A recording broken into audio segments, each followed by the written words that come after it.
Svet je príliš hlasný a ty ho vnímaš inak než my. V očiach máš 1000 otázok, no odpovede prídu potichu, pomaly. Učíš nás trpezlivosti, aj keď padáme na kolená. V tvojom tichu je pravda, ktorú sa ešte len učíme čítať. Nie je to cesta, ktorú sme si vybrali, nie je to boj, čo sa dá vyhrať za deň. No každé ráno, keď sa usmeješ, viem, že má zmysel ísť ďalej.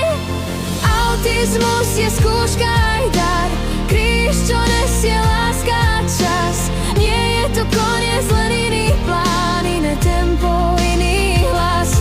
Aj keď slzy padajú v noci, ráno prinesie nový sen. V tvojom svete je viac farieb, len ich musíme vidieť inak než dnes. Vidím rodičov unavených strachom, srdce silné, no ruky sa trasú. Pýtajú sa, či robia dosť, či raz príde deň, keď bolesť hasnú. No v každom malom kroku vpred je odvaha, čo nemá meno, a láska, čo sa nevzdáva, aj keď svet hovorí, nedá sa. Nie si chyba, nie si omyl, si príbeh, čo sa píše srdcom. A aj keď cesta nie je ľahká, nie si na nej nikdy sám. Autizmus je skúška aj dar, kríž, čo nesie láska a čas. Nie je to koniec, len iný plán, iné tempo, iný hlas. Aj keď slzy padajú v noci, ráno prinesie nový sen. V tvojom svete je viac farieb, len ich musíme vidieť inak než dnes.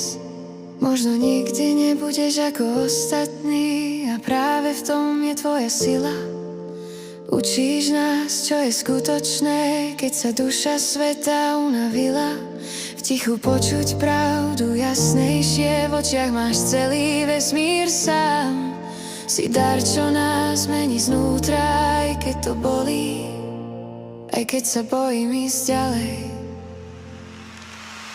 Autizmus je skúška aj dar, nie trest, len iná cesta vpred.